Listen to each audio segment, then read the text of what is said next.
anjing ini kalau kita digigit, dijilat, ya, najisnya bukan najis mutawasit kok.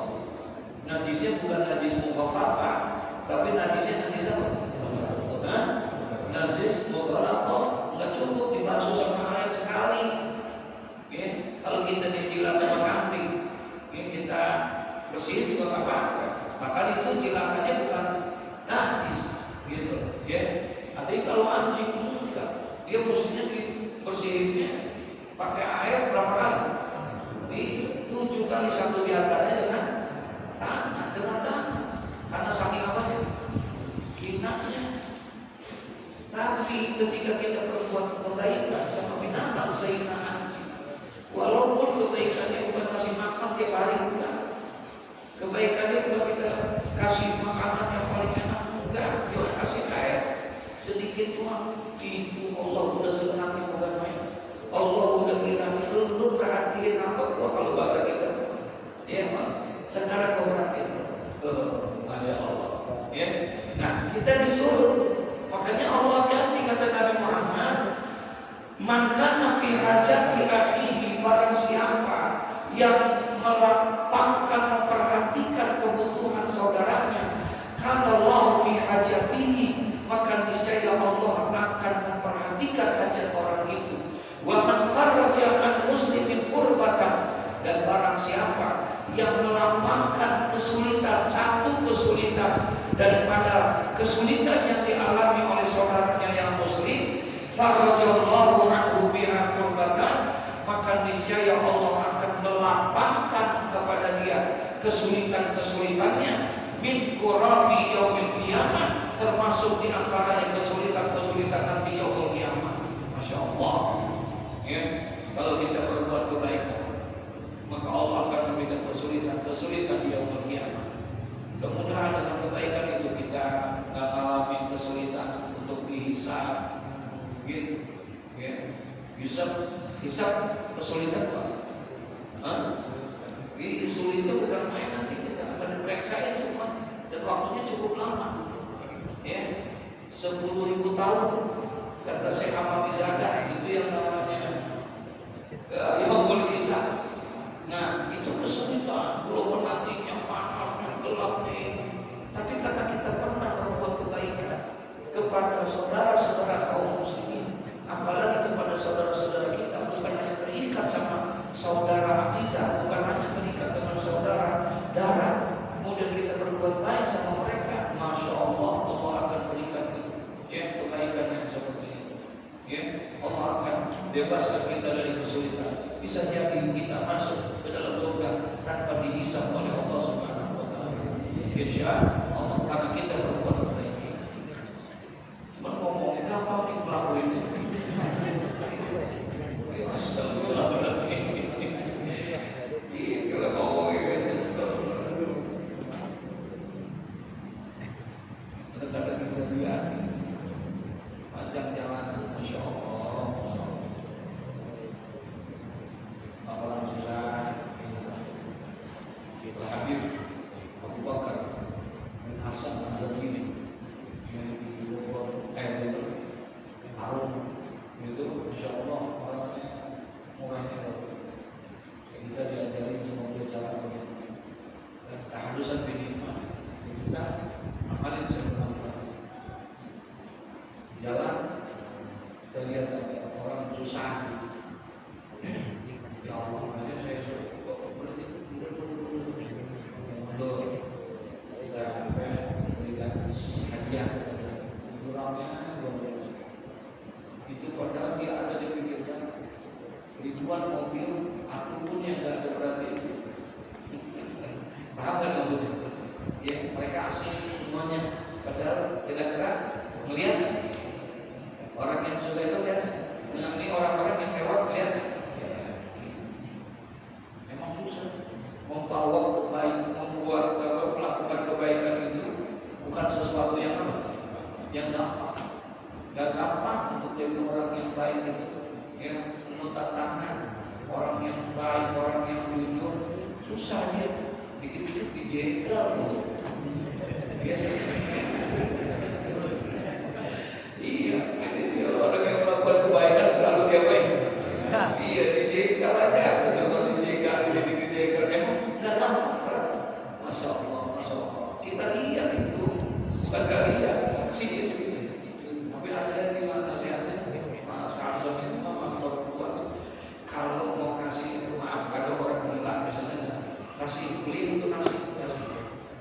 jangan kasih ikan. Kasihnya telur, gorengnya. Karena dia orang yang nggak hilang seninya, apa namanya? Orang gila namanya. Ya, dia tuh orang ini bisa bahayain dia pulang-pulangnya. Paham nggak maksudnya? Gitu. Jadi bahayain dia. Nah sekarang gimana? Jangan dikasih duit, dia nggak ngerti tuh ya. Kita kasih duit 20.000 ini segala macam. Itu orang ngerti apa enggak? Hah? Dia nggak ngerti. Kalau kita, ya, masuk dia maka ngerti. Makanya orang kita itu jangan dikasih. Jadi kalau mau kasih makan, beliin makanannya juga yang hati-hati. Jangan kasih makan yang bertulang, karena dia nggak paham. Nanti dia sembarangan makan yang masukin aja, akhirnya menyakitin dia. Ya benar juga itu. Terus makannya apa dong? Yang nggak ada tulang tidak? Ya, jangan tahu dulu.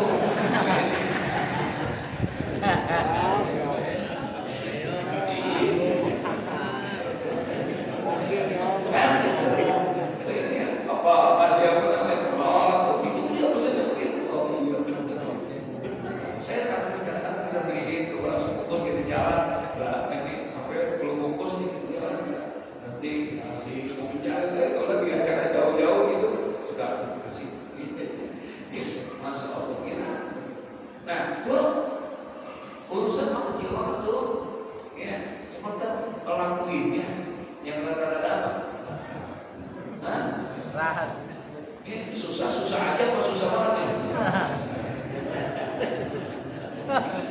Astagfirullahaladzim ya.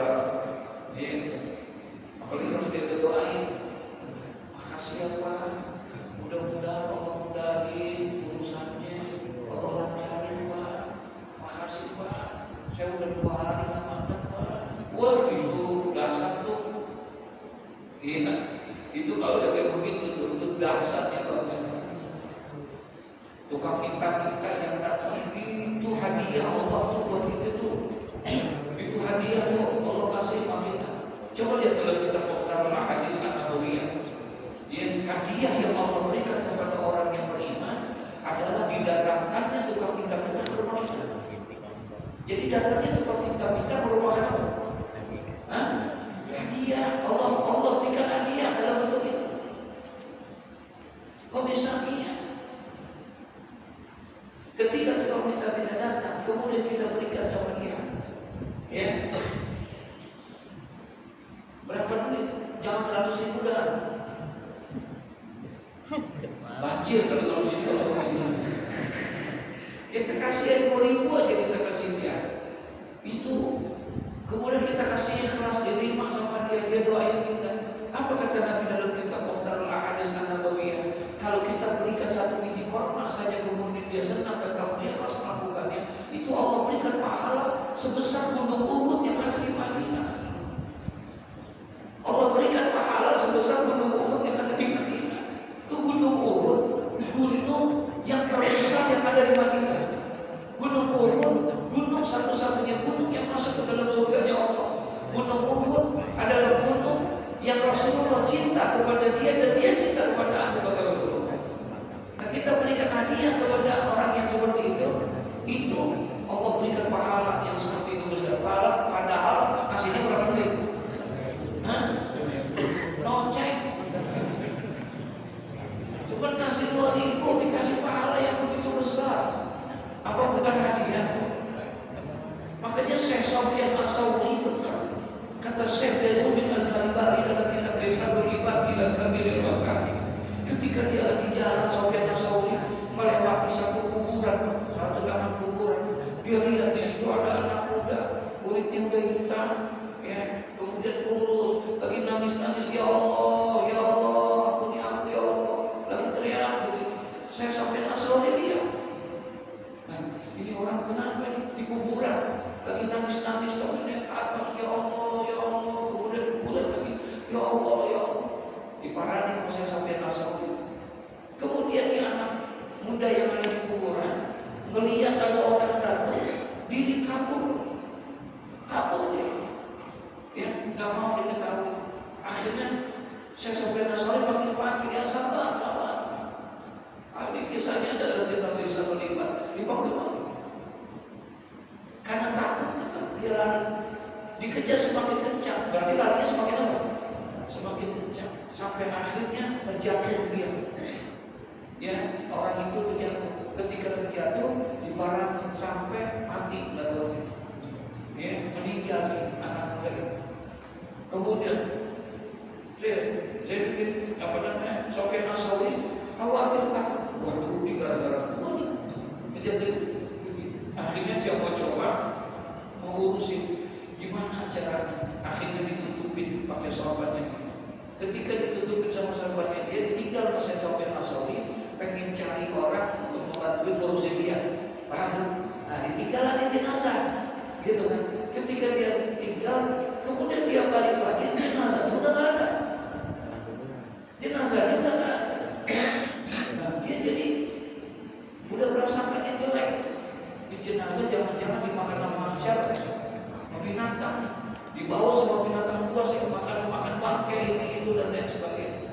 Tapi kalau dibilang dimakan bangkai, sisa-sisanya nggak ada. Diambil bekas-bekasnya nggak ada. Bingung. Tiba-tiba ada apa namanya? Asal minal ratib, ada suara dari mana? Apa katanya? Ya Sofyan As-Sauri, bahwa kalau bahasa kita nih, kamu kalah cepat, tadi itu jenazah udah diambil oleh para malaikat, diurus sama mereka. Jadi ternyata yang ngurusin jenazah itu siapa? Malaikat. Diambil di jenazah itu, dibawa sama para malaikat untuk diurusin itu semuanya. Kata saya Sauri, Masya Allah, malaikat yang ngurusin, emang kelebihannya apa orang? Sampai malaikat yang ngurusin dia. Emang kelebihannya apa? Apa kata saya Zainuddin Al-Albani tulis begitu. Ini saya Sauri yang berjalan. Ketika itu dibilang, itu anak muda tukang maksiat, kerjaannya berbuat maksiat. Ya, maaf, dia selalu berbuat itu. Nah, satu masa habis dia berbuat maksiat, kemudian segala macam dia berbuat zina, dia pulang tidur capek. Ketika dia tidur dia bermimpi. Ketika bermimpi ini, maaf, alat kelaminnya berubah bentuk seperti ular yang besar. Kemudian dari ular itu menyemburkan api ke mukanya dia, ke tubuhnya dia di dalam mimpinya itu. Nah, dia kaget, dia lihat, Masya Allah, kayak begitu. Nah, akhirnya bangun dari tidurnya, ternyata kulitnya sudah hitam, terbakar oleh dalam mimpinya itu. Di situ dia bertobat. Dia bertobat kepada Allah, kemudian datang kepada ulama. Kata para ulama, kata yang didatangi sama ulama, minta ampun kamu kepada Allah, bertobat. Sering-seringlah kamu mengingat kematian. Bagaimana caranya? Sering-sering datang kamu berziarah ke kubur. Makanya ini anak muda sering kemana? Udah dia nangis mengerjakan bertobat karena dia mimpinya luar biasa seperti itu. Nah, satu masa ketika dia dalam keadaan di atas kubur begitu, tiba-tiba ada tukang minta-minta datang. Ada tukang minta-minta datang. Ketika tukang minta-minta itu datang, Tuhan, apakah ada rezeki saya di Tuhan? Saya sudah beberapa hari tidak makan, perjalanan saya jauh ini dan lain sebagainya. Nah, ini anak muda udah begitu, bingung, boro-boro punya apa anak, duit tak punya, anak enggak. Kata dia, mohon maaf saya tak punya uang, saya punya. Dibuka bajunya, gitu. Bajunya dia, yang bajunya satu-satunya dibuka sama dia, dikasih. Ya, uang saya tak punya, makanan saya tak punya. Di sana ada pasar. Mudah-mudahan baju walaupun tidak bagus ini masih bisa dijual. Kamu bisa makan dengan uang ini. Paham kalau saya itu? Jadi dia kasih. Ya, girang itu kamu terima kasih didoakan. Mudah-mudahan kamu Allah berikan kemuliaan di sisimu. Allah akan akhiri hidupmu dengan kemuliaan dan lain sebagainya. Berangkat. Kata malaikat kepada saya Sofyan As-Sauri, itulah yang menyebabkan dia dimuliakan oleh para malaikat karena dia pernah menolong siapa? Tukang minta-minta seperti itu. Jadi dasar doanya tukang minta-minta yang seperti itu. Nah, kita ini kurang, ya, malah sering-seringan kalau tukang minta-minta datang, yang sering kita ucapin apa? Maaf. Itu padahal itu hadiah yang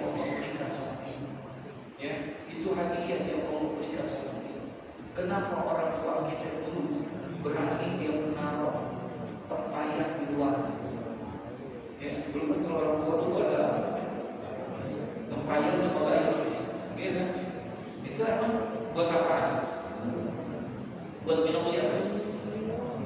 Buat minum orang jalan, para musafir.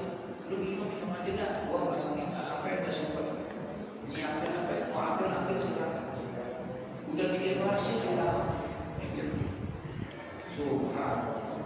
Makanya betapa orang tua. Kalau sekarang emang rada-rada pelit. Makanya begitu kita. Sempit hidup kita. Padahal itu yang bukan pintu-pintu keberkahan, pintu rezeki dari berbuat itu. Kalau nggak lihat besar kecilnya, emang urusannya apa sih ada tempayan? Emang gede kok atau betul biayanya? Kalau kayak begitu sudah enggak. Allah nggak lihat itu. Allah lihat bagaimana perhatian kepada hamba-hamba, kepada makhluk Allah. Itu yang dilihat sama Allah. Nah kita kurang mampu untuk itu. Nah, jadi barang siapa yang melapangkan daripada urusannya kaum muslimin, daripada satu kesulitan orang muslimin, maka Allah akan memberikan kelapangan kesulitan-kesulitannya bukan hanya di dunia tapi nanti ya Allah. Wa man satara musliman satarallahu yaumal qiyamah. Barang siapa yang menutup daripada orang yang beriman, ya, menutup daripada aibnya orang-orang saudaranya orang kaum muslimin, maka Allah pun akan tutup kejelekan-kejelekannya dia nanti pada hari kiamat. Insyaallah. Ya, insyaallah. Muttafaqun alaih. Hadis ini diriwayatkan oleh Imam Bukhari dan Imam Muslim dan disepakati oleh mereka berdua kesahihan hadis ini. Mudah-mudahan Allah beri taufik hidayah kita yang bisa melakukan kebaikan-kebaikan sekecil apapun kebaikan itu. Amin ya rabbal al-Fatihah. Bismillahirrahmanirrahim. Iyyaka na'budu wa iyyaka nasta'in.